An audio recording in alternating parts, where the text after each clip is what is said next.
Oh, how are you? Good evening. How you doing? You alright? What was that wee I'm not bad, how you squeak? doing? Was that wee squeak noise at the beginning? I hope that was your drones and not you.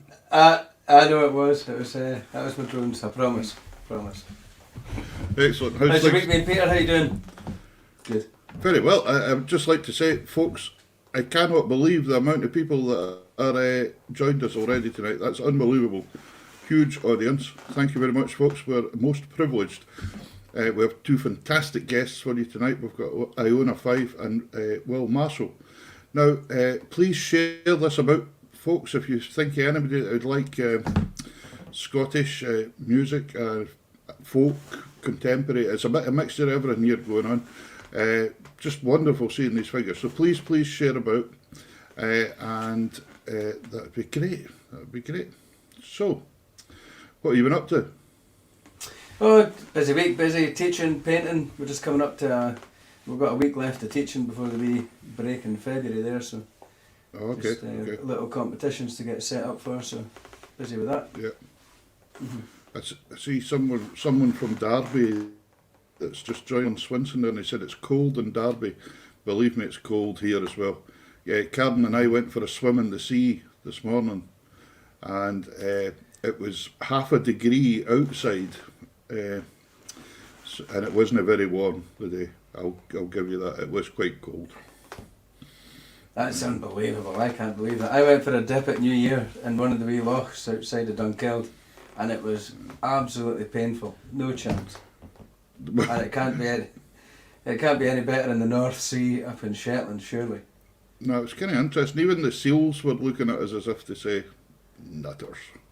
Aye. You know, so it's quite interesting. So, but that's that. So it wakens you up. That's the one thing. So, so we've done that, and that's that really. And then just grab my box here a minute. Oh, there we go.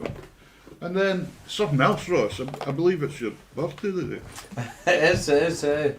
Happy birthday to me. I think we'll do happy birthday to Ross, everyone. And he tells me he's 42 years old, and I believe him. I do believe him. He's had a hard life, I know that, but it's all right. Don't worry. He is. I genuinely believe he is. Yeah.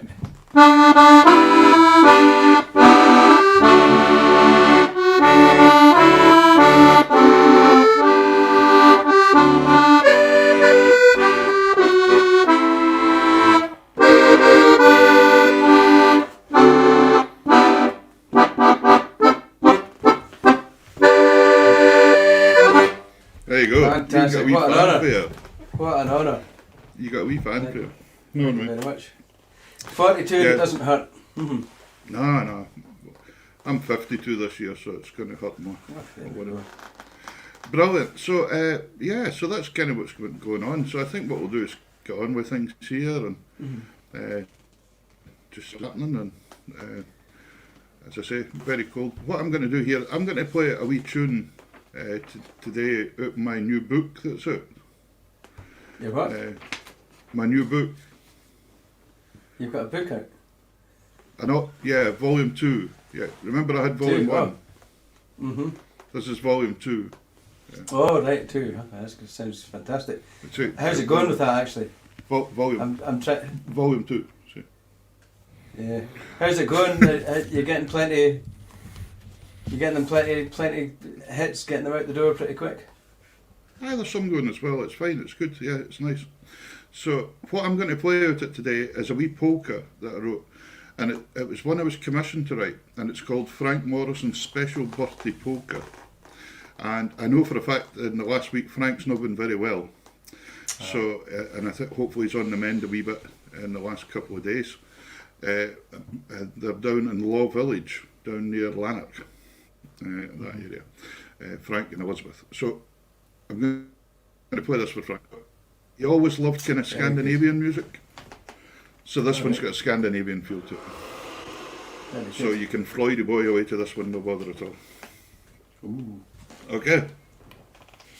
Take it away, Peter. This is my tune for tonight. And I'm going to start it again on the right key, which would be really nice.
There we go.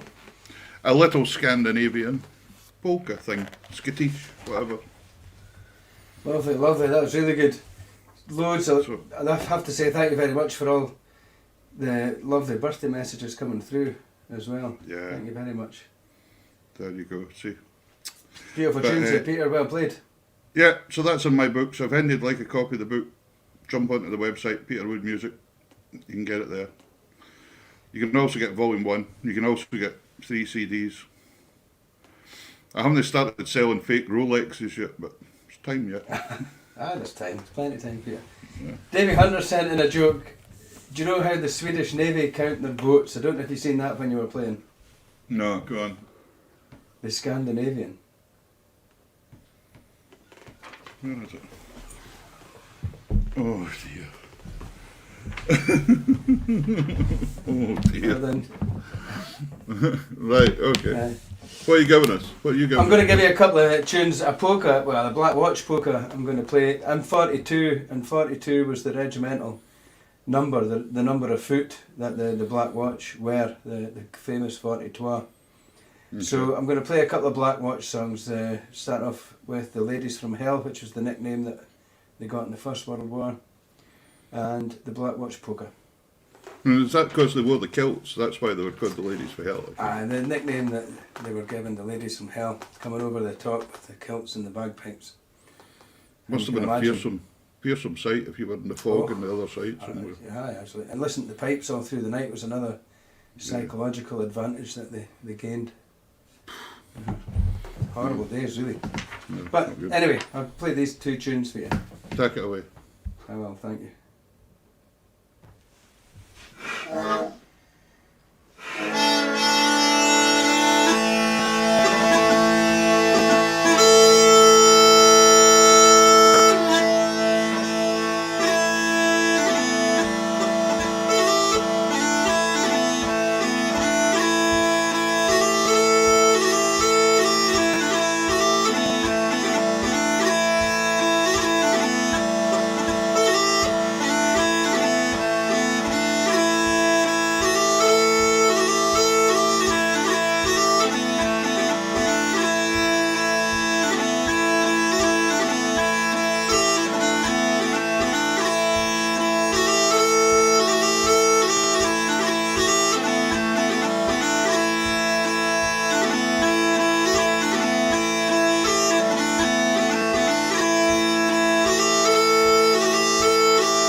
Hey, great stuff, sir. Very much.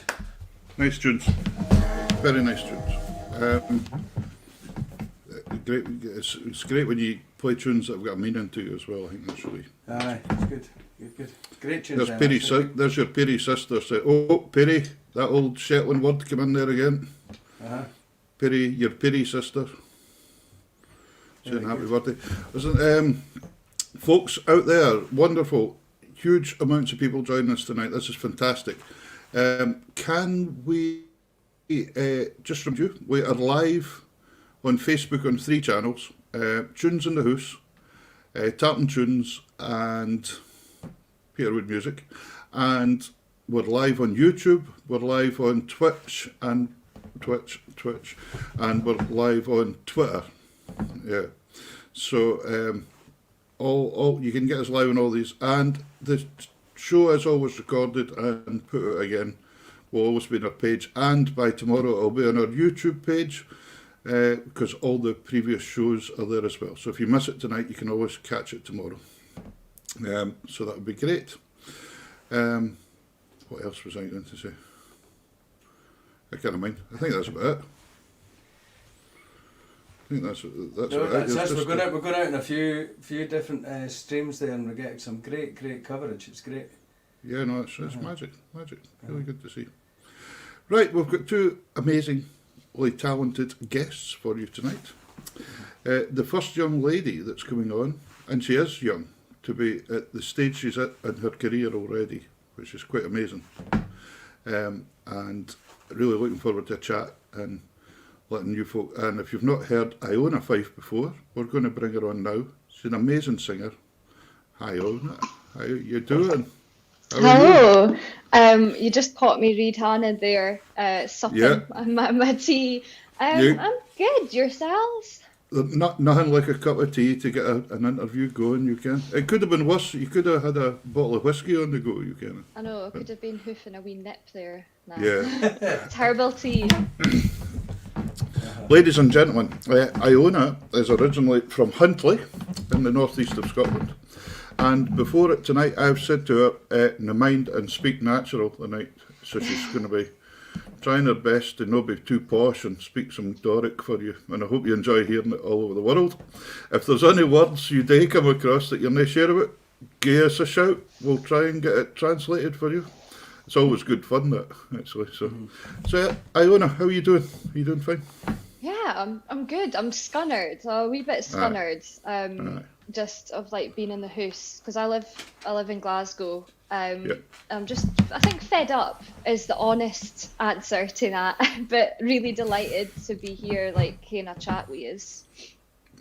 Good. I think we're all getting to that wee point now, aren't we? That we're all getting that just a bit fed up, and I think it's the clarity of what's actually ever happening now. It's just like there seems to be one bit of good news one day and a bit of bad news the next day, and we just cancels It's like out one everything. step for it and then 2 steps back, and like you end up in the same place as you started off. Yeah, again. So for you have been, obviously a big part of your year would have been performing live. So did you have a lot of stuff cancelled in the last year then? Yeah, 2020 was supposed to be like our really busy years. Like I started off last January, with a trip to New Orleans for a thing called Folk Alliance, which is kind of like, it's like 3,000 people in the same hotel, and there's like, it's it's kind of like an industry thing, a showcase. So we started off the year there, and then we had Celtic Connections, and I managed a trip to Bilbao in Spain. And the next week we were locked in, and that was terrifying. But I was supposed to go to Australia, Denmark, Sweden, Germany, America again, and it was all just cancelled. And now it's been cancelled for 2021 and that, so we're putting it to 2022. And I feel like, everybody's lost years of their life, but I feel like these were formative years that I've kind of deferred, if that makes any sense. Yeah, absolutely. It really does. And one thing, I think I read an interview that you done here about, or maybe just the year before, about Christmas time, and at that point you were feeling absolutely exhausted because you were doing about 10 things at once. You were studying your degree, you were finishing it off, You were working on the road, you were doing session stuff, you were travelling all over the place. And I think you actually said in that interview, gosh, I'm actually exhausted. So do you think that year maybe, has that give you a wee break maybe then for that? Get you a chance to get your feet out of you? I think so. Well, after that year, I think that might have been 2018, but I had my Yeah. tonsils, I had to get my tonsils out because I had tonsillitis 9 months out of 12 months. So like the whole year, I was just ill with tonsillitis. And you can still sing when you've got tonsillitis, it's totally fine, but it's more like you're fatigued and you're exhausted. So I got my Yeah. tonsils out. And then the year after, I had really mental knee surgery. So each December, I've had surgery basically when like my schedule allowed. So yeah. So after that, I had time off 2020 December, and then COVID happened, and I have had some time off, kind of, but I don't enjoy being not busy. I prefer to be busy. But yeah, it No. was getting to a stage where I was studying at uni. I was like being a director of the TMSA. I was on the committee of the Musicians Union. I was just doing way too much, and I was Skyping into class from a tour van in Austria. I was getting kicked out of classes. I was just struggling to like keep it all going, and I actually developed something called fibromyalgia, which not many young people have it. And it's like a kind of debilitating, condition that actually not many people talk about it at all. Lady Gaga has it, if that's Okay. anything. But basically, I put career over health, and this year I've kind of managed to recalibrate that, which is nice. Good. So that's That's a good. positive. That's a Yeah. positive out of 2020. Yeah, absolutely. And I think that we've found a lot of positives because, like I say, we've ended up doing this show and things like that, and that's been one of the positives. And even though we all miss live music and we miss playing live and things, but there's been quite a few things. And when we started Tunes in the House, I can't believe it. Martin messaged me yesterday and said, what are we going to do for our first anniversary? And that's when it really struck home, because next month is our first anniversary. And that's been a year of doing nothing, live. Yeah, at and all. that's a point, because that's a whole year. And I've noticed that you mentioned the show, Peter. We go out on a Wednesday to announce the guests, and then we do the Sunday show. But it's the build-up through the week. There's something through the week that is a wee positive thing for you, and there's a bit of routine. And then you've got the Sunday show, new guests, new stories. It's great. Yeah. I found it really good. It's kept us going. We've been lucky. Aye. We've been focused on Yeah. that, yeah. And kept me lifting up an accordion every so often, much to the despair of my wee boy Angus, who looks at me as if to say, just burn that thing, would you? Oh, please?" get him on the accordion. Teach him. No, I don't know. Grace, the wee girl, she's fancying a go, Aw, but she also wanted the drum kit, so who knows?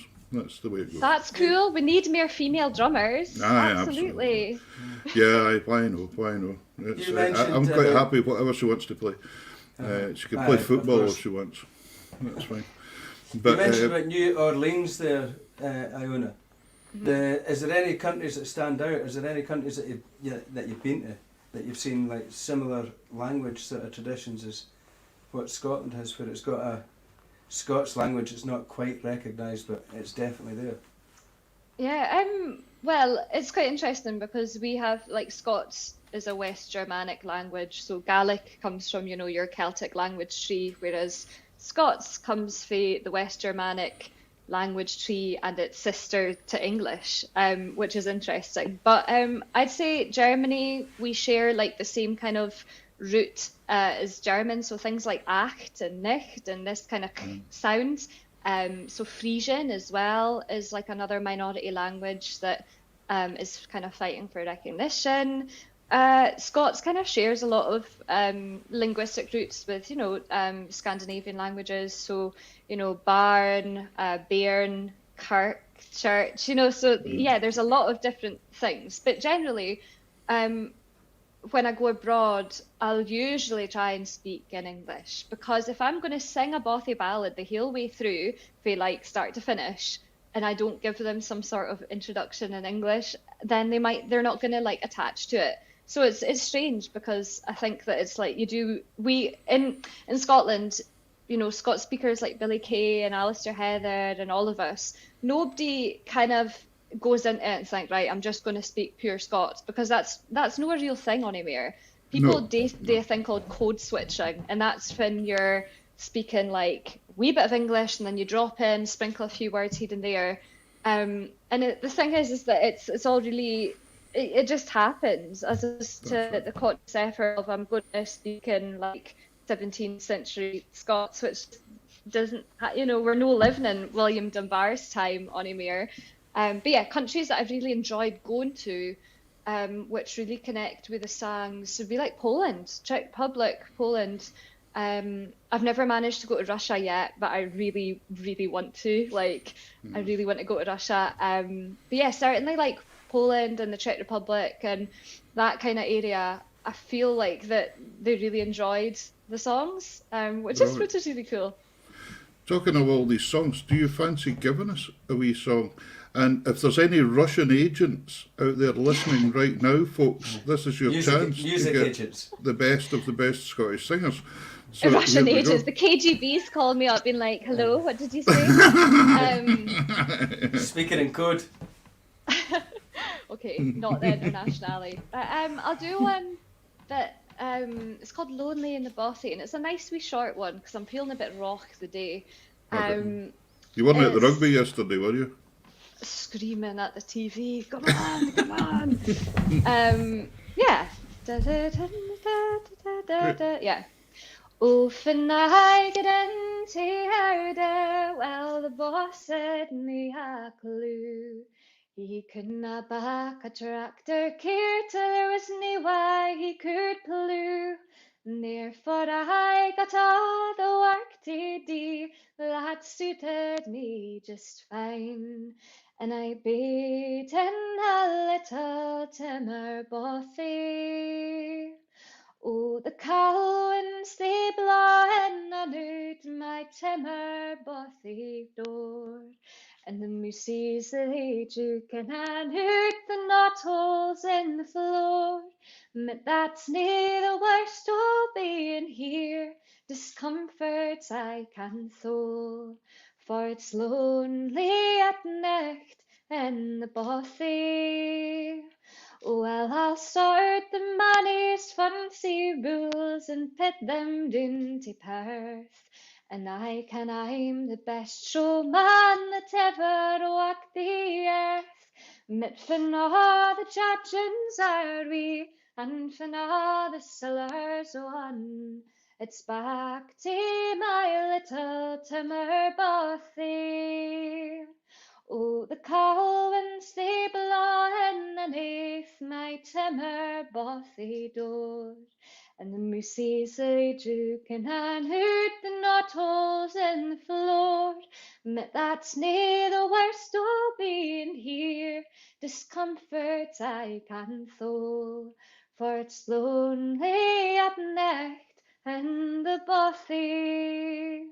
Well, I've nae wife to tie me doon, say I'm on the loose, and I'll connect I can be found at Waldy's public house. But ye canna blame a man for taking comforts whiles he can, for it's lonely at night in the bothy. Oh, the cowans they blawin' aneath my timmer bothy door, and the moosies they jukin' and hoot the knot holes in the floor. But that's nae the worst o' being here, discomforts I can thole, for it's lonely at night in the bothy. Just a wee short one.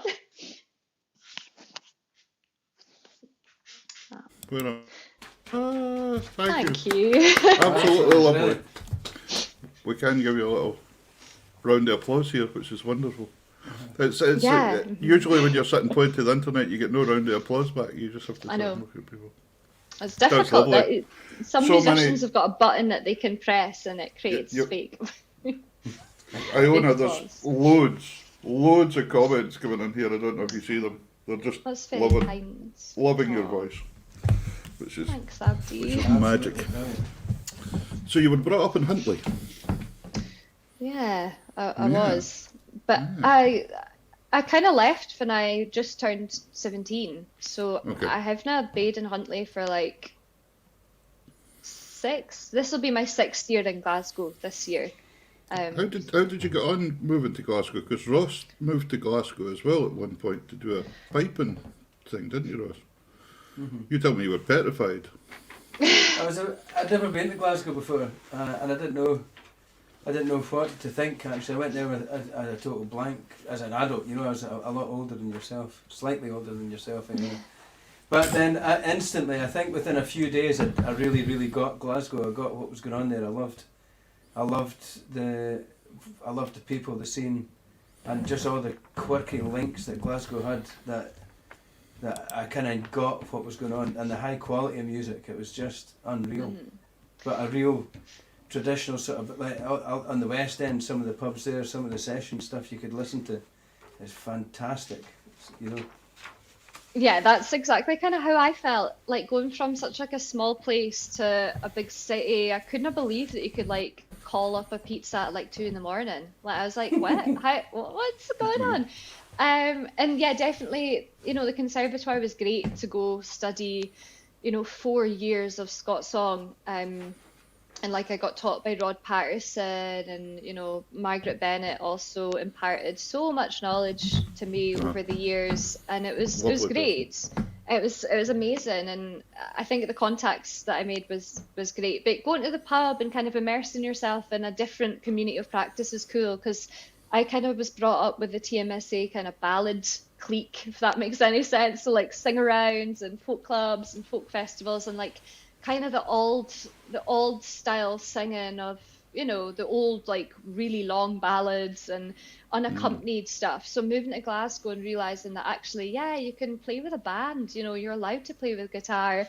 It was a learning curve, because I had been brought up in this like uber traditional kind of, Burns was looked down on because he wasn't traditional enough. That was the kind of thing that I was dealing with. So moving to Glasgow and like seeing the fusion, I hate the word fusion, but hearing all the kind of the different traditions that were represented in one session. You know, you could any night of the week you could go to, you know, you could go to like an Irish session or a Scandi session, or you could go to the Park Bar, or you could go to the Bennett, you know, like, yeah, it was so cool to like cut about here for 4 years doing that. Wanting to speak to you a wee bit about the dialect, etc., because I was speaking to a friend of mine, Alan Barnett. In fact, Alan's been on there with a comment just now saying he's really enjoying it, and Alan was telling me last night, he lives out in Canada, he's been there for many, many years, but when he was young, he lived in Alloa, and he got this job in Aberdeen, and he said he went up there through the week, and he says he couldn't make out a word nearly anybody was saying at that point in time, you know, 50 years ago, and he says, and then he would go home at the weekend and his mother couldn't make out a word he was saying because he had picked up so much already through the week, kind of thing. So it's interesting. It isn't like dialectical emulation. So if I get to, you know, Edinburgh, some people, like I've got a pal who is Arcadian, and we work together making new music, and he produces all my stuff. And I was meeting up with him in December when we could meet up a little bit. Yeah. And then I was on the phone on a board meeting, and my pal said, "You sound really Arcadian. What happened?" I'm like, "No." So like, yeah, emulation definitely happens. But I think the Doric thing's really interesting because I think growing up in Huntly at school, it was still bet out of us at school. Like, I hate to say it, but like in primary school and secondary school, like, you couldn't really speak the way that you speak at home in the class, because the teachers thought that you were being like rude or lazy if you said I instead of yes, or present, you know. It was kind of crazy, because like all the farmers, it was strange because I bade in Huntly, but all the farmers bade in like Clat or Connethman or Drumblade or whatever, and to the farmers they thought that I was like a city slicker because I lived in the town. But to folk in Aberdeen, they thought I was a tutor because I lived in Huntly. So there was this relativity of ruralness that went like this, and it was mental. It was so mad. So like, Yeah, it was funny because when the registration class that I went into in secondary, every farmer in the school basically they would meet up and they would have their tea in the morning outside my registration class because there was a kind of dome bit. And to get through to the registration class, I had to walk through this melee of farmers. And like the way that they were speaking was just, it was a different language, even for me growing up in Huntly, I was listening to them and they were just so broad. And Yeah. it is interesting, and I think it's sad because over the years, going away to Glasgow or like working abroad or, going, sitting on boards where maybe I'm the only young rural person, maybe white middle class, grey balding orchestra conductors, and then there's me. I always felt self-censored the way that I spoke because I feel like Scots has an issue where, if you meet a Gaelic speaker and they're speaking Gaelic, you go, wow, a second language, you speak, But if you meet someone who maybe speaks in Scots, particularly with like a Doric or an Angus or a Fife accent, it's often, there's often a class issue in there. People will think that you're uneducated or they think that you're being uncouth or rude in the way that you speak. There's certainly a class issue that Scots faces that other minority languages simply do not. And that's historically because the people, the highest concentration of Scots speakers were in the fishing community or the farming community, and it's just the way that it went. But I work with this thing called Ur Vice, and that's Scots for Our Voice, and we're trying to get a Scots Language Act pushed through Parliament to say that Scots is a legally recognised language, because right now it's not. We have 3 national languages in Scotland: Gaelic, English, and Scots. And in the 2011 census, 1.5 million folk said that they could speak Scots. So that's 30% of the population, not catered for in terms of broadcasting. Because think when you tune into like the big radio stations, how many folk do you hear feel like Angus or Fife or Aberdeenshire? Like Robbie Shepherd was he was the last Doric speaker to grace the airwaves. And after that, there's been nothing. And even Robbie, when you heard Robbie in his very early days, he was very broad. Yeah. And whether he had to toe it in a wee bit or no, I'm not sure. But he wasn't. I wouldn't say he was half as broad by the end as he was to begin with when he started. Yeah, and Frieda Morrison is another person who was on the BBC in the early days, and she was saying that she got kind of dialect coaching, and the high Hegians would come up and try and get them to all speak proper, and I think that's really, really sad. But getting a Scots Language Act would ensure that Scots can't, speakers can't have institutionalised stigma or bias or whatever. It would mean that they could just be able, because it definitely happens. Number 2, it would mean that I'm enjoying seeing this side of you. I read somewhere that you actually wanted to be a politician at one point in time. I kind of did. I just don't know if I could deal with all the admin. I don't think I could do that. But you're right. What you said about music is politics, and you can use it that way. I mean, you've even upset Donald Trump, didn't you? It was funny. Like, I just thought that was, so this my pal mailed me on Twitter, someone I've never met in real life, and said, I've written this wee song, would you give it a try? So I did. I was like, this is great. And it was like, Donald, you're a loser, instead of Donald, fires your choosers. And I put it up on Twitter expecting it to get like 2 views, because that's what, no one engages. And it just went a wee bit mad, and Janie Godley shared it, and then, the Scotsman shared it, but then the Daily Record shared it, and that's when feces hit the fan. The proverbial hit the fan, and it was just, there was a lot of like mental Trump supporters putting hate on it, and it was mad for a few days. I just blocked it. I was like, just as in crazy abuse, really, really mental. But no, coming back to the Scots Language Act thing, I think that is interesting because how can I study 4 years of Scots sang at the Conservatoire? And you can study Scots at Aberdeen University as a modern language, so it's being taught as an the grammar's being taught, the sign, like you can learn it as a language, and not just like speaking about it in a lecture. You can actually learn the language and how it's, old literature and stuff.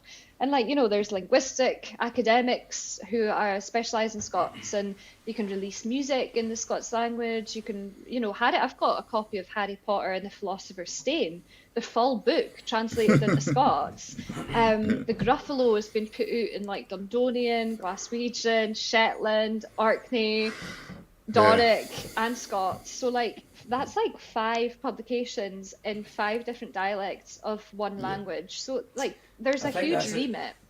I think to preserve, I think that's what it needs to do. You need to get that sort of level where everything's recognised like that, and you've got big publications that are in these different languages. But it's really the grassroots, isn't it? Like you said, at school, there are farms that are like mechanical now that they don't have the same number of people that are growing. You talked about the fishing boats.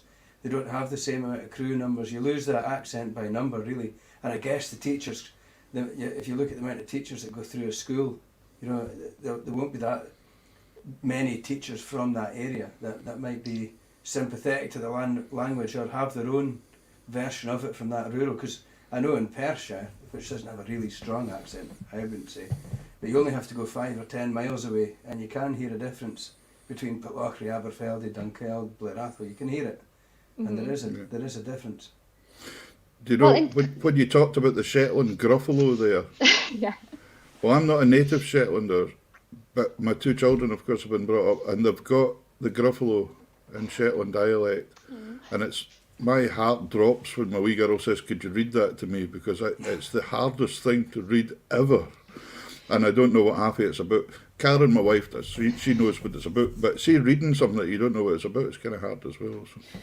I think it's difficult because like the way that people spell different things in Scots is so varied. Because like if I was to write something out, I would be using words like far, fan, widna, couldna, didna, whereas down here, folk would be widna, didna, couldna, like, and we have different, the dialect is really difficult, and like standardization will be difficult too, because if you standardize a language, you're going to lose important dialectical, nuances. So yeah, there's a lot of work to be done, but just to get a Scots Language Act to say it's a real language, it's recognised by the Scottish Government, because right now it is recognised by the European Government under the European Charter for Minority Languages, of which the UK is a signatory, but it's not recognised in the same way as like, Gaelic is, or Manx, or Welsh, or Irish. And the thing is that it shouldn't be political at all. Actually, some of the greatest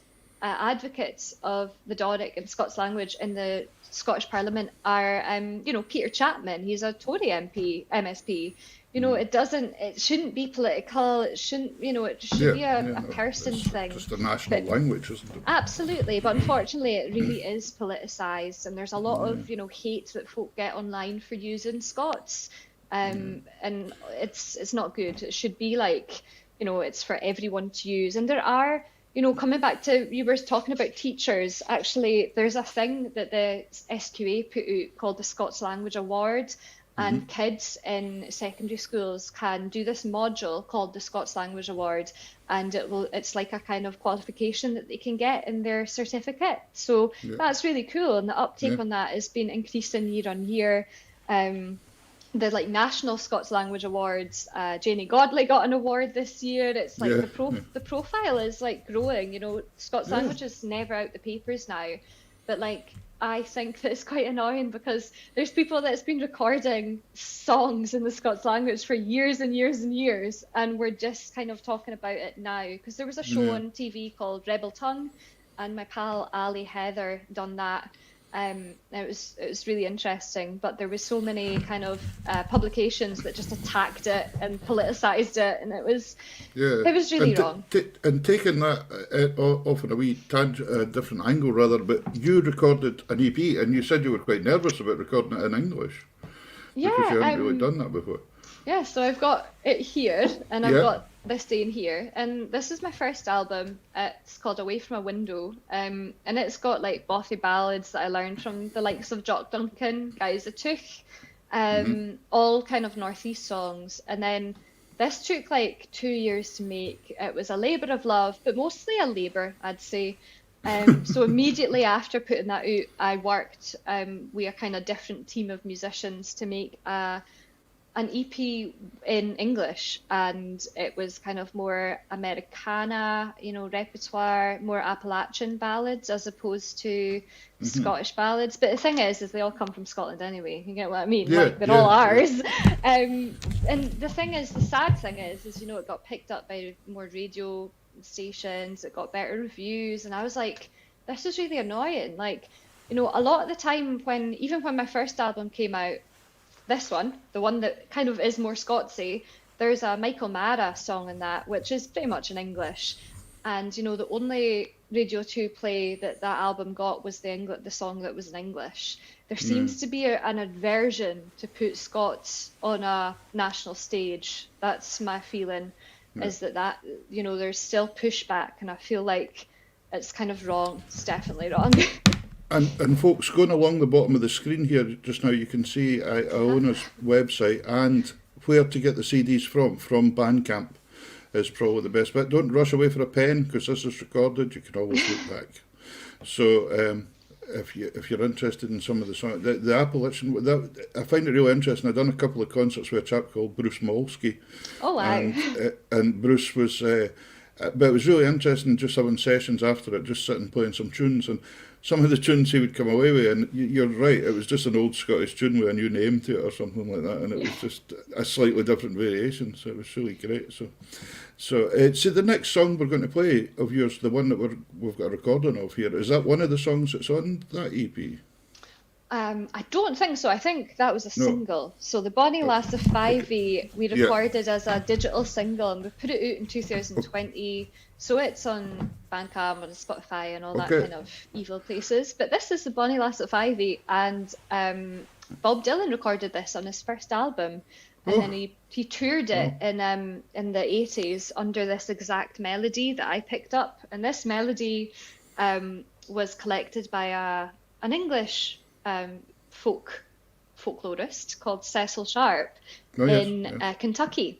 But then this, the melody feels really familiar, and Bob Dylan recorded it as Finario, as we rode out by Finario, but it's the Bonnie Lass of 5e. That's what it is. Brilliant. So can we have a wee listen to that? I think we'll have a wee listen and a wee chat, so you can have a wee breather. See you in a minute.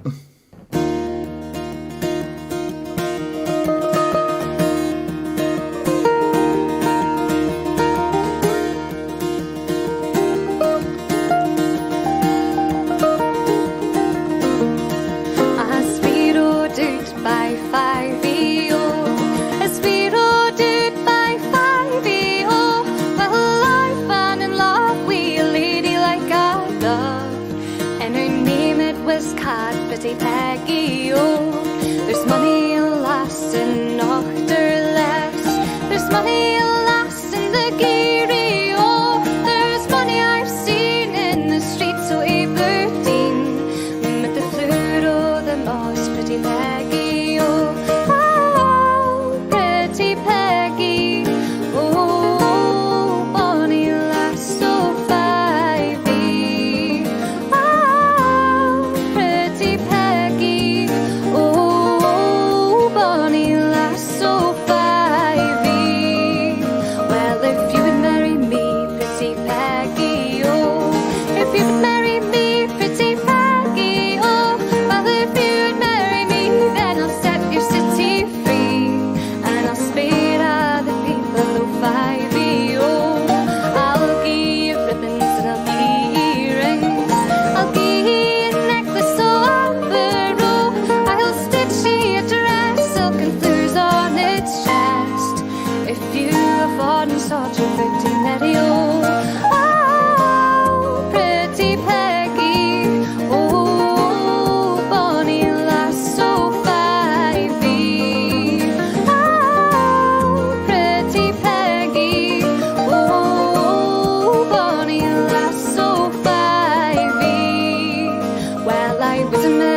to sweet William O.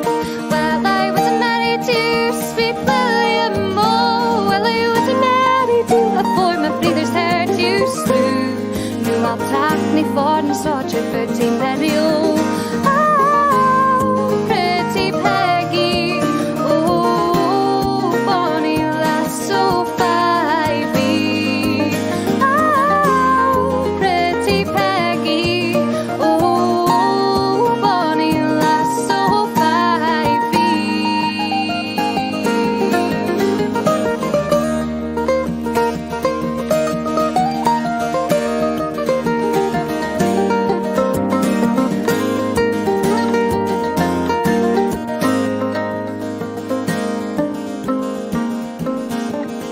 'Twas early last morning when we marched away.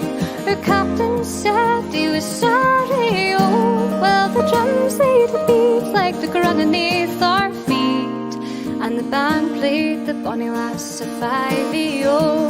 If never I return, pretty Peggy, oh. If never I return, pretty Peggy, oh.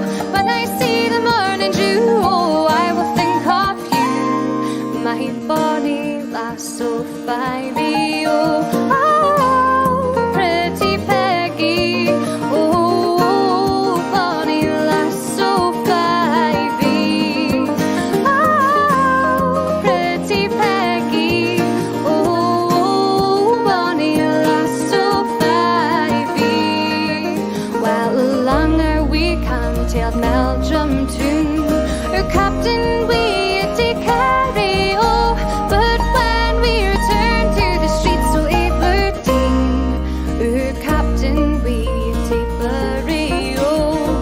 The ring-row, the birk up on Iceland side, and low lie the lowlands, oh, fivey, oh. And our captain's name was Ned, and he died for a mate. He died for the bonny lass, oh, fivey, oh. Oh, pretty Peggy, oh, bonny lass, oh, fivey. Oh, pretty Peggy, oh, bonny lass, oh, fivey. Oh, pretty Peggy, oh, bonny lass. Oh, pretty Peggy, oh, bonny lass, oh, fivey.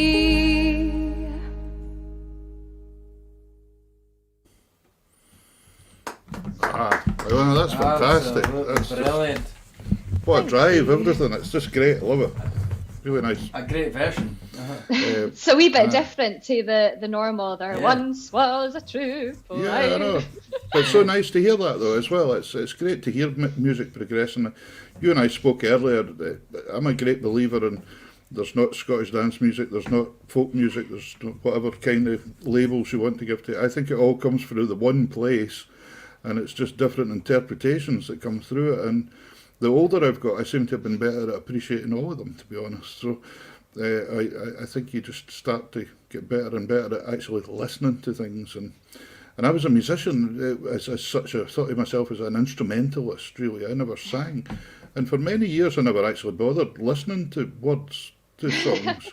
You know, I would actually play in bands with singers and never really worried what they were singing. They could have been singing anything. And once I started to educate myself a wee bit and start listening to the actual words, you thought, wow, phenomenal stories here. Yeah, and totally. it's in history and everything, stuff you didn't know, and it's great. So, but I feel we could speak to you, Iona, for, I can't believe we're through an hour already. We could speak for so long. I think we'll have to get you on the show some other night again. Speak some rubbish to you, all. Speak about Mayor and Mayor. It's been lovely having you on tonight. It's been really, really nice. Your singing's been so appreciated all over the world there. There's so many folk just loving it. Oh, thanks for having me. This has been lovely. Thank you. And mind, folks, you've got 2 albums for sale. Well, 2 albums, but Well- lots of digital singles that you can just download. go download There's the a new singles. single coming out next month. So on the 5th of March, I'm releasing a studio version of Jim Reed's The Wild Geese, the Brilliant. Violet Jacob song. So It's a great song. it's beautiful. And then in April, we're releasing a version of Davy Steele's Scotland Yet. So Right. those are going out on the Bandcamp days. And some amazing musicians on that. Charlie Stewart, who was actually from Perthshire, he was the Young Trad winner of 2017. Graham Rory and someone else, Jack McRobbie, who's also from Perthshire. So yeah, it'll be really exciting. Lots of Davy stuff was a happening. great songwriter, Davy Steele as well. And I remember he was a hilarious guy, Davy. He's so funny. And I remember having this weekend in Skagen Festival in Denmark with Gary West, the piper, and Davy and the band with Kelbeg. And my ribs were sore with laughing by the time we got back, because we ended up in the same digs as the McCalmans. So there was the McCalmans and Kelbeg and one. Oh, it was just craziness. It was just. That But- sounds dangerous. It was just, there was this massive table, everybody sat round at the end of gigs every night and sang and played and told stories. It was just great We fun. missed that. I really missed that in coronavirus Yeah, times. just that Miss it. social side of the whole thing. But listen, folks, please go on and check out Iona's website. I was on earlier today. Well, I've been on a few times this week looking at bits and pieces now. It's a really nicely constructed website. And I also tell have you- a Patreon. So Okay. over lockdown, I've been trying to find other ways to make a wee bit siller. And I created kind of like this fan space on Patreon where, I share stuff, get people's input, and kind of people have a say in the creative process of things. They get to hear things before I put them out, and just general Alright. kind of cracks. So I do have a Patreon, and it can, I think it's the beginning tier is like £3 a month or something, and there's loads of content on it already that other people can't see. So if you want to join my Patreon, then come to the dark side. Come to the dance. We'll have to learn all these Doric words for us. No, that's no a Doric idiom. That's just me being wild.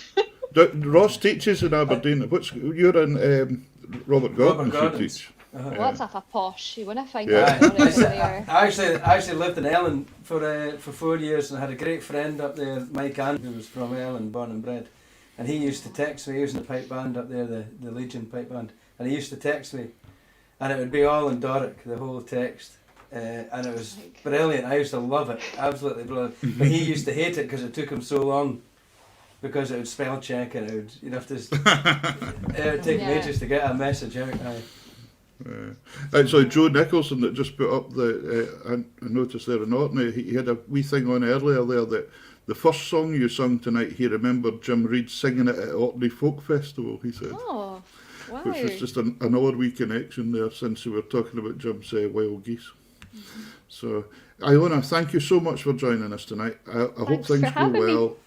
Hope all your projects go well, and keep in touch. Any time you want to advertise with us or anything, you do it. You just get in touch and post stuff on the page, and we'll take it for anything at all you're wanting that's coming up. New albums, anything. Thank you. That's very nice. I'm looking forward to hearing a bit from Will. Thank you. Thanks, Iona. Thanks again. You take care. Thanks for giving up your time tonight. Thank you. Thank you. Bye. Bye-bye now. Bye. Fantastic. Oh, wow. Great. What a voice. Great to see, great voice, but also great to see someone so young that's driving it through the doors of Parliament, or getting it Aye. recognised in the way, because she's got years and years ahead of her. And to Exactly. mention names, she's up there on the stage singing versions of Bob Dylan's and bringing that from that generation into ours, and Yeah. mentioning Jock Duncan and all these fantastic names. She's doing A lot of really, stuff really well. going on there. And she was talking about Just- the Appalachian music as well, which is very interesting, because there's a lot of banjo in that. How's your banjo playing coming along? Well, it's pretty good, Peter. It's nearly started. It's Well, have you nearly got a couple of chords now? started. That's on hold. I think you might. I don't know how. Is to it? do that. It's there somewhere. It's never moved. There's the banjo. There's the banjo. I knew it was there Aye, somewhere. it's never moved. What, But what are you up to now, like? But the banjo, the banjo's parked for just now. I know that I want to do it, but I took the step of getting lessons. I started lessons yesterday on the whistle, the D whistle. The whistle? And, Fantastic. And it's really good. Actually, I started with Kyle Howie, who was is a friend of the show and a former guest of the show. So he's doing an online thing just now where he's doing lessons, whistle for pipers. And I joined that yesterday, and it's a 4-week block or a 5-week block.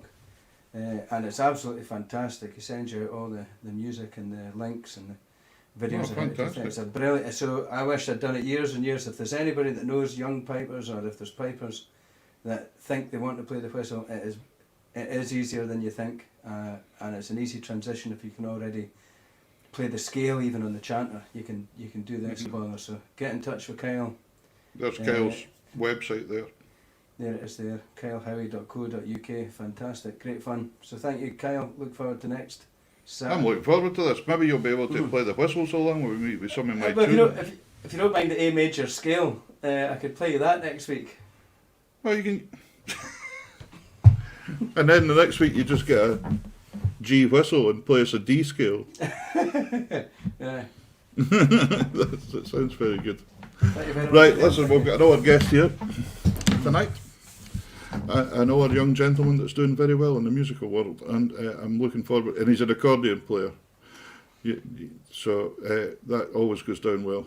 So my favourite. Will Marshall, can we bring Will on? Hi guys. Hello, Will. How are you doing? How are you doing? I'm very good. Happy birthday, Ross. Thank you very much, Will. Thank you. Thanks very much. You're looking well on it. Thank you. It's a wonder. How are you, Will? You're nearly looking in a purpose-built studio there. It pretty much is a purpose-built studio, yeah. So I'm looking at my studio here. You guys have got a nice decorated wall behind me, but yeah, this is my little sanctuary. I come and make lots of noise, much to my wife's annoyment. No. And where are you? Are you in Fife? Yes, I am indeed. I'm in Inverkeithing, so my house is very fortunate. We're right in the water. Well, not in it, but very close. So we look right over to Edinburgh. So yeah. All right, okay, Cool. Okay. Nice location. We're right in the water too, but we kind of look right over to Norway. So that's about it, really. Indeed, yeah. Cool. So what have you been up to, son? What have you been up to through the lockdown? Has there been much going on? Lockdown's been fairly busy, productive wise. I finished an album which is now out, and also a book. So my time has been pretty busy. So the album consists of 25 original compositions. All written during 2020. And also the book is really geared at people wanting to learn about Scottish music on the accordion. So it's been a busy time. Well, I've heard your album, and your album's stunning. It's very, very good. Thank you very much. Covers so many dimensions. Let's get the plug in. It's available now. Yeah, we'll be plugging it all night. Don't worry, folks. Will's new album. What did you call the album? Destination Home. Excellent. Destination Home, folks. It's well worth going on to Will's site and having a look at that one. Do you fancy giving us a wee tune in the box just now? We've got a bit of time tonight, so I might get you to play a couple, and then we've got one recorded one for you with the band as well. So cool. Would that be all right?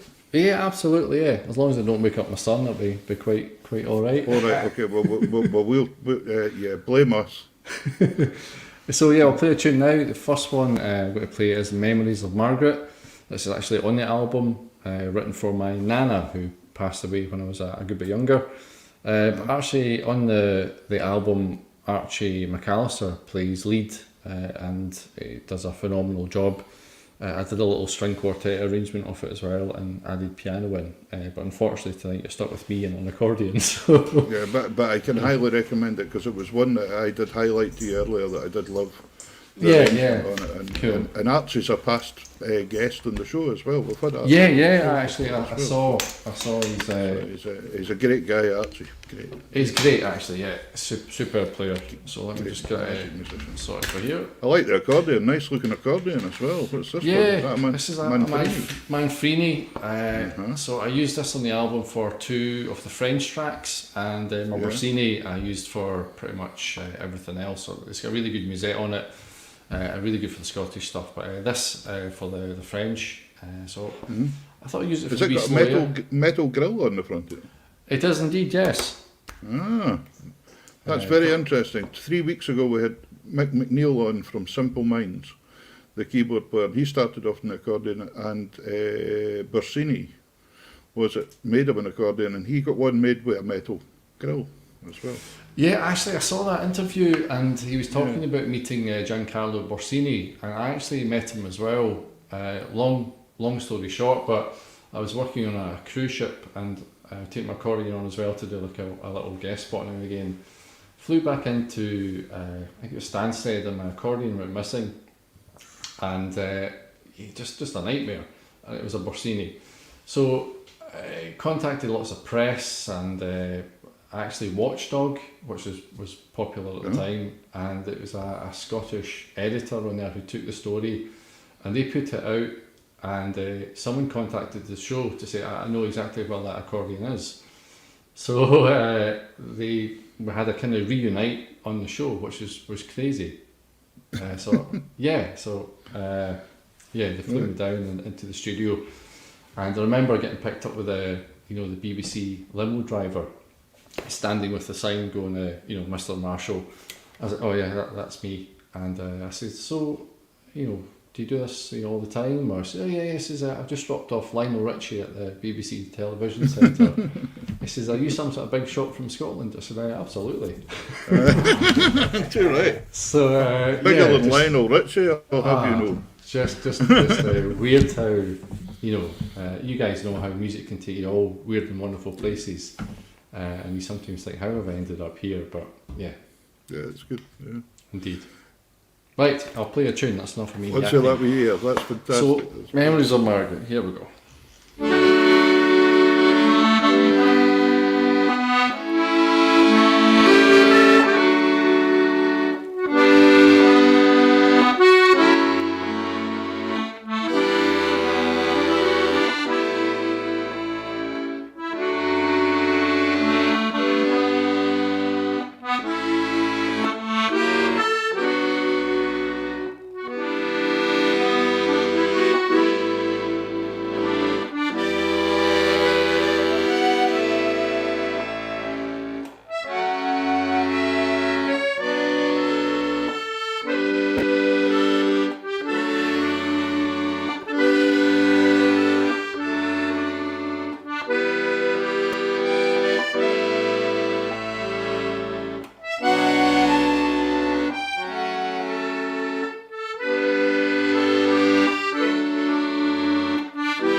Lovely. Thanks very much. Sorry, I couldn't find my moose there. Lovely tune. Lovely tune. Thanks. Yeah, as I said, Archie played it in the studio, and it really brought me to tears. He done a brilliant job. It's worth just checking out the album for that. Trust me.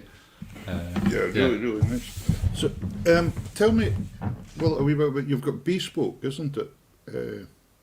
You work with, is that what it was called, your company? No, basically I make bespoke compositions for anybody really who wants to pay me. Okay. So yeah, if you need any compositions, just send me a check and I'll send you some music back. Yeah, so you're doing commissions all the time for folk, for whatever they want. Anybody, yeah. Just a small part of what I do. I do lots of different things, but yeah, I love composing. I love composing different genres, different styles. Yeah. Have you come across a favourite genre that you really like? Or? Well, good question. No. No. I like lots of different genres, to be honest, and yeah, just so it happens I'm Scottish and play a lot of Scottish music. So yeah, I like doing like string arrangements for Scottish songs and trying to be quite inventive with that and work on harmony and chords and stuff.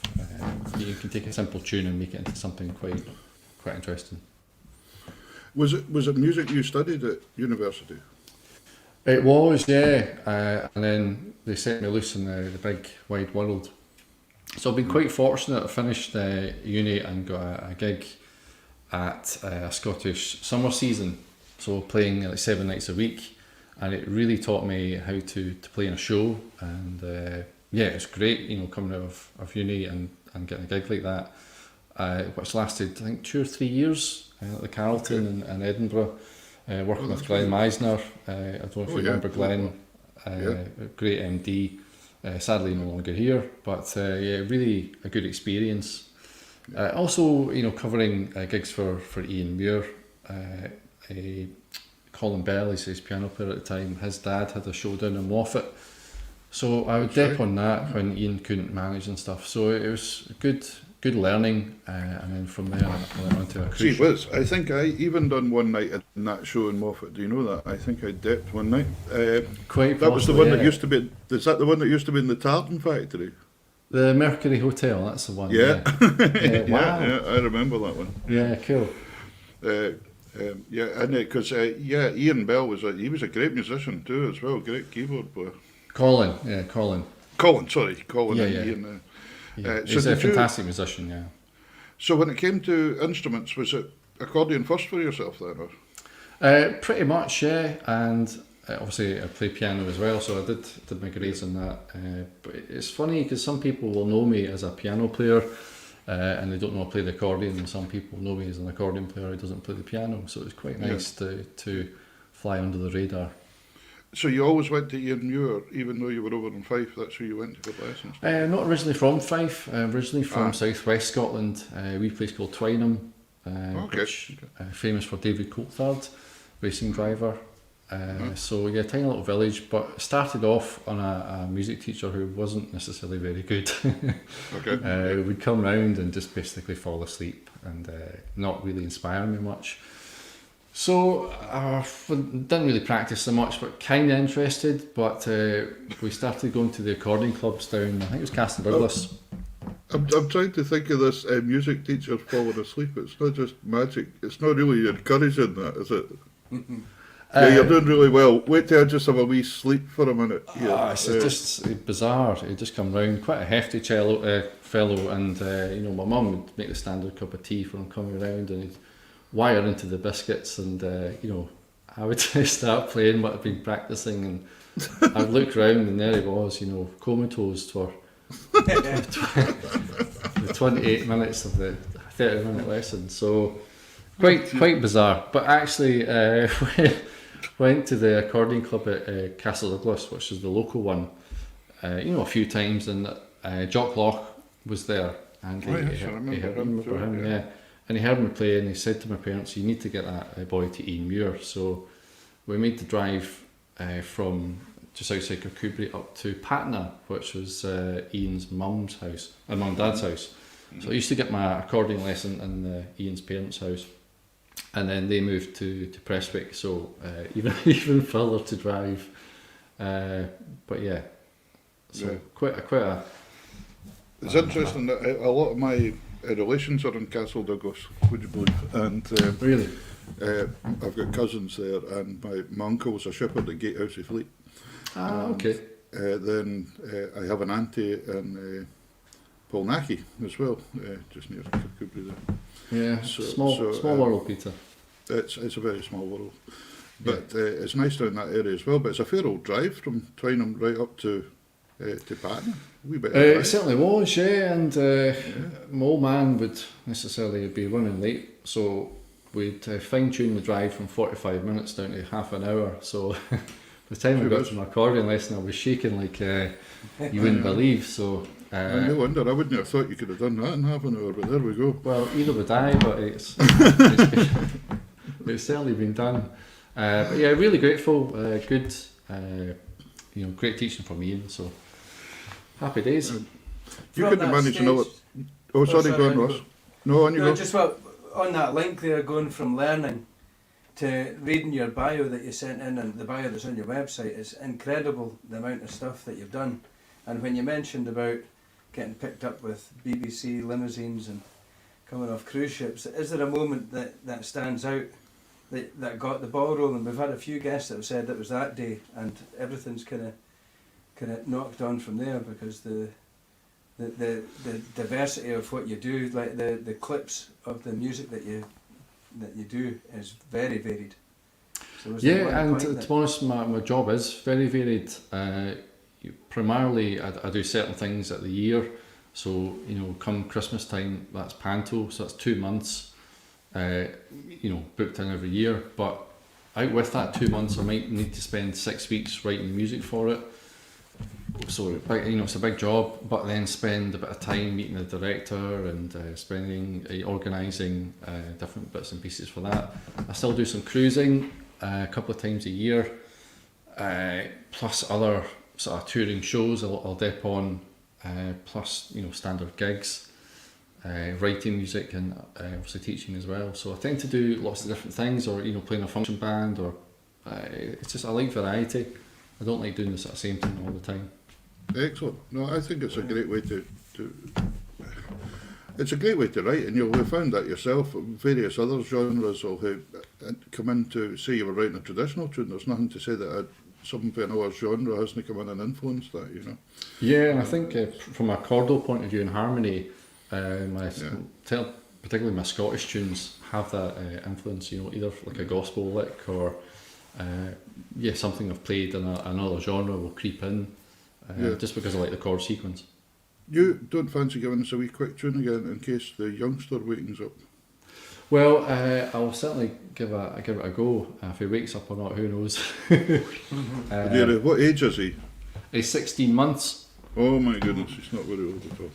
So yeah, we put him down to bed at 7 as his standard bedtime, but we tend not to. Well, I don't play the accordion of an evening, so Okay. hopefully don't wake him up.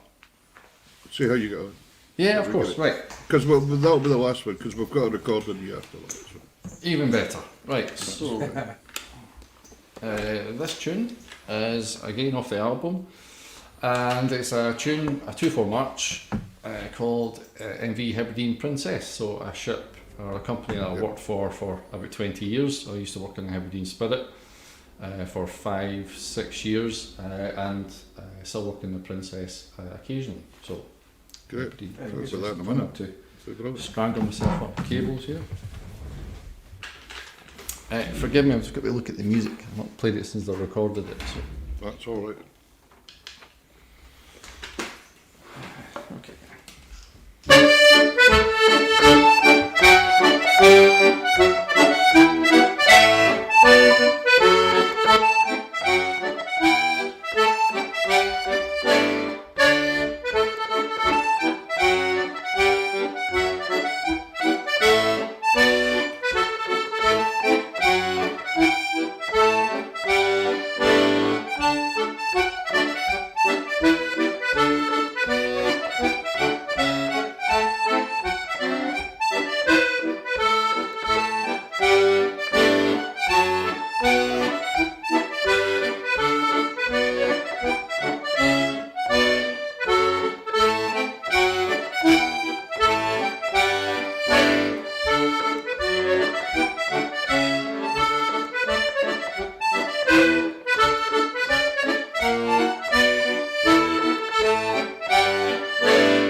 thank you. That's The lovely. lovely So- pipe I tune. realised I just had page 1 there, so Really nice tune.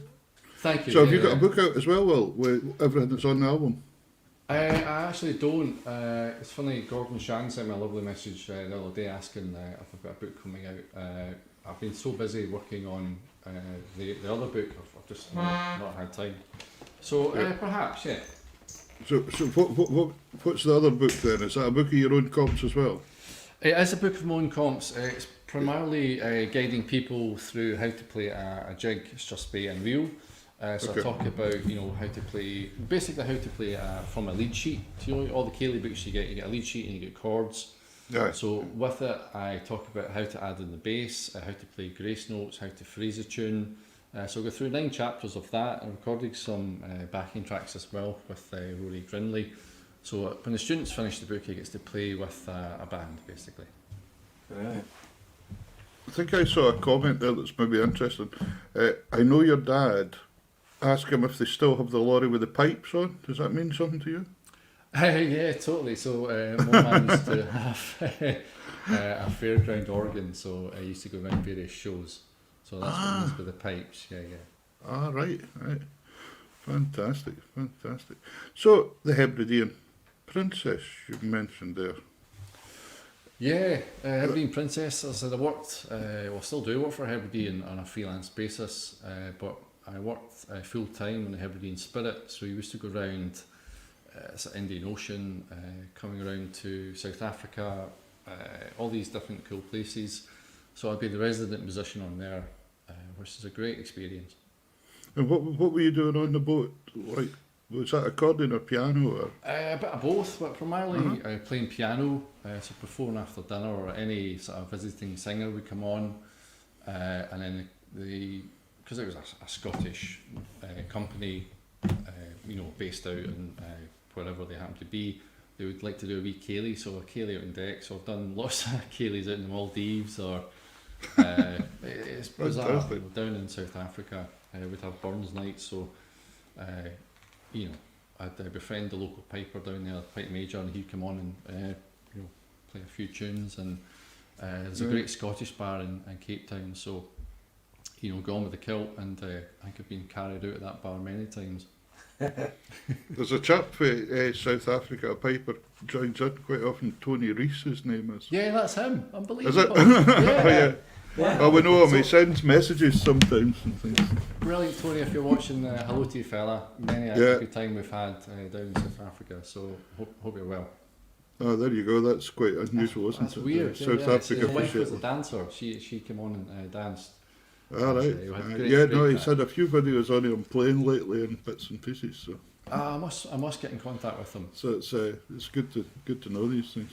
And then Ross, don't look behind you. I won't. That's me going on to my next bit here. Brilliant. MD up at Eden Court for the Pantos. Yeah, which is a lovely gig to do. It's one I've done since 2012. Yeah, great. So basically, move up there for 2 months and play a lot of shows. I think we do about 60 shows in total. So 2 shows a day. Each show's about 2 hours 20. So it's a bit of a roast. It's a fair old marathon, really. That. A marathon's a great word for it, Peter. Yeah. We do 12 shows a week and we get 1 day off. So yeah, the time we get a day off, we're zonked. Needing it, definitely. Yeah, absolutely. Yeah, it's a music heavy show as well. So we usually get about 130 cues, which is my job to bring the band in. Right. So it's busy. I see Claire Gullen saying snap with the Hebridean Princess there. Yeah, brilliant. They've got lots of visiting musicians, which is great. Hi, So- Claire. So when it comes to the music for Panto, are you writing that every year then? Do you rewrite it? Yeah, so basically I'll arrange, so there's 4 of us in the band, but I also get the job of recording additional brass and strings and other wee things. So we primarily play to a click track. I sit with headphones on for the whole show, Well, just to make the obviously the sound bigger. Okay. So I'll arrange musical theatre songs or pop songs to fit the story. So that's why I work so closely with the director. And he'll say, look, I need an opening song about this. So I'll suggest several that I happen to like. I think I could handle playing that for 60 shows. So quite fortunate I get to pick it. I'd say 90% of the music for the show. Mm-hmm. So yeah, all musical theatre, pop songs. Very interesting. Huge range of music to think about, isn't it?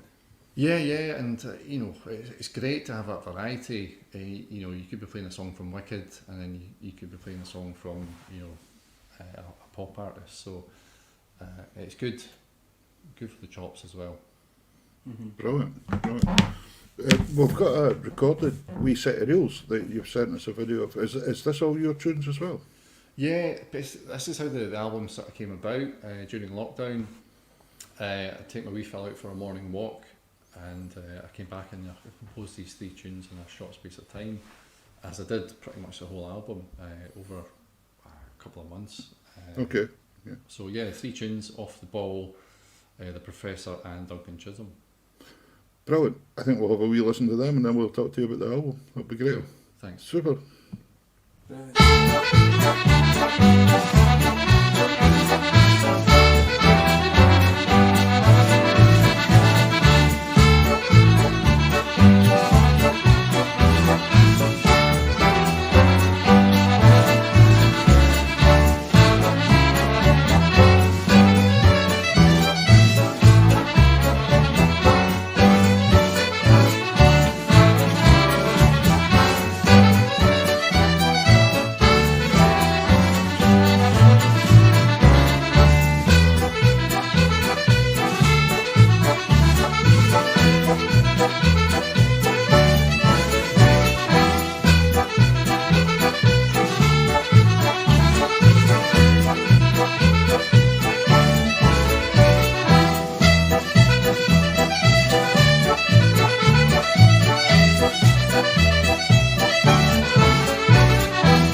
Very good. Very Thank you good. very much. Brilliant. Yeah, It's amazing what we've done, isn't it, with these wee bits of tech that we've been now able to stick some stuff together over lockdown and that. Because it must have been What did you strange use for you for that? this year getting to Christmas and things and no panto, nothing. I don't know if I'm allowed to say, but I actually really like being at home. It's the first time in 9 years I had that time off, so particularly with Wacken being so young, it was really nice. But I don't broadcast that so much because. Do you know something that I see exactly where you're coming from? Because I said to my wife Karen as well, I'm usually every Friday, Saturday night somewhere doing something, and I've actually quite enjoyed being at home. Yeah, it's with the kids and that, and especially if you've got young family and things, it's really nice to see them and things. It's really good. So. Yeah, it's funny. I do miss the people you work with and the guys in the band and the cast and stuff. But yeah, no, it was nice not having 2 shows in box today. I can tell you. yeah, that'd be nice. That'd be nice. So, the book, the CD is out. Have you got one there? Plug it up in front of the thing. Here we go, folks. There's the new CD, which we can highly recommend. Both heard it. Wonderful CD. Really like that pipe tune there, by the way. It had great structure to it. I'm a piper as well. That tune you wrote there, it's a lovely tune. Well, that was my first ever pipe tune I've written. Really nice. The second one was the second pipe tune. So our friend Bob Worrell would like that one because he always said when I asked him what tried to do when he composing a tune. He said, "Oh, up and down the scale." He liked stuff that goes up and down. So that one certainly did that. It's going up and down that scale. Yeah, well, if anyone Really needs a good copy, just give us a shout. Yeah. Great stuff. Great stuff. Ross looked like he was going to say something. No, I was going to ask something, and it was to Yep. go back to something you mentioned about, we were talking about lockdown and the Learn the Accordion platform. Is that something that you've maybe, because you've had time in lockdown to spend more time teaching over the internet, is that something that's come from that? Yeah, really something that I've tried to build on this year. Sorry, last year. I got confused which year we're in. 2020. I tried to obviously launch the online platform. I think my plan is this year to do little courses, so help people with the basics and fundamentals of playing the accordion. The book, I think, isn't out until September, so it'll give me time to sort of film little excerpts and stuff about putting a module together, and how to play a strathspey, how to play a jig, how to play a reel, and just take it from there. Great. Have you found you've got taken on more pupils with remote learning, etc. this year then? Yeah. It's so funny. Like a Thursday in particular, Edinburgh, America, Plymouth, Glasgow, Canada. It's crazy. All from just sitting here. But I found the way I teach, actually, I think the students get a better deal now, because when I finish the lesson, I'll record a recap and send it to them, so they've got something to look back on. When you go to someone's house, you'll just play it for them and go, "Oh, I should go like this," or "This is what I need to work on." So the feedback I've been getting from students has been, "Oh, this is such a good tool to have." So I'm always trying to improve and work on things myself. Well, I'm teaching accordion up here in the schools as well, and I've been doing so remotely now for a while. And I'm doing sort of same things. I use, we have an educational site called Glow, which is basically just can keep diaries, all that sort of stuff on there. But we can set up links to YouTube pages, etc., of me playing stuff I've recorded and that. So same thing, they can go back and watch it over again. And I think that really helps some people. Some people find that a huge advantage, because possibly they've just left a lesson and they've forgotten within half an hour what you said to them, and then that's a wasted week because they're not sure what to do until they get back the next week. So if they can go and see a wee bit of material or a bit of reference material to get them onto the track again, that's what you're really after, isn't it? And I'll get them to record something for me, so midweek I'll expect something in my inbox that they've been working on, even if it's like 2 or 3 bars, so I know they're on track. I just think it's a nice little setup. I've actually found that a lot of my pupils are coming on really well, and I think I don't know if it's because they're at home and got that wee bit more time or what's happening, but I don't see them really struggling using the internet as a medium to teach. Yeah, no, I do think it's good. I think a healthy balance out the two. Yeah, definitely. Yeah. But so folks, Carden put up the www.learnaccordion.com. Was I right there? That's right. Yeah.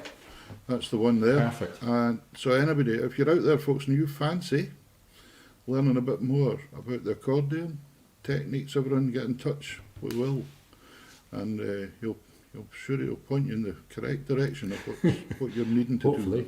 do. Might enlist myself. I know I would be petrified to hear all the bad things I do. That wouldn't be good. You're more than welcome, Peter. It would be interesting. So, but listen, Will, thanks very much for coming on tonight. It's been splendid. You're very welcome. Thanks for asking me on. So enjoyed it. You on. So, folks, if you're looking for Will's CD, I think you can get that. You get that for the WilliamMarshall.com. WilliamMarshallMusic.com. You can get it from there. Yep. Physical CD. I'll post it to you. I'll write a nice little letter, a little with compliment slip. There you go. Hope you enjoy the CD. You can also get it from iTunes, and it's on Spotify as well. Oh, brilliant. Yeah, good. You're all set. So there you go, folks. I really do recommend that album. It's full of nice surprises. You'll enjoy it. Thank you very much. It's one of these albums you'll listen to and you'll hear wee different things every time for a while, and that to me is really important. Top quality. So if you've memorised it the first time through, oh dear.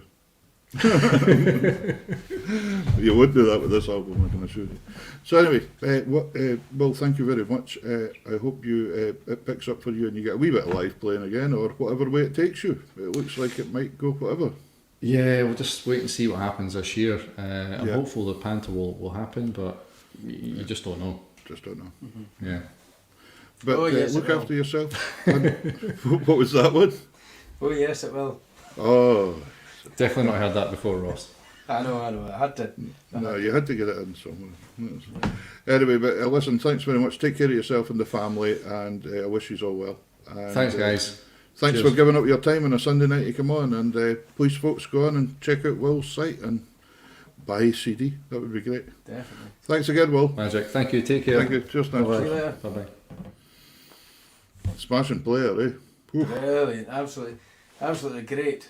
And Wow. we never touched on some of the information that he gave us in the bio about his stuff that he's done in Radio 2 and Take the Floor and Facial. Yeah, he's done all this stuff. Yeah, we must mind Yeah, that, folks. But if you fantastic. do go online and check out Will's website, a lot of that stuff is on there that he's done. He's done an awful lot of work.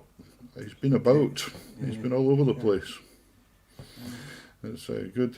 So, what's your plans for the rest of the week?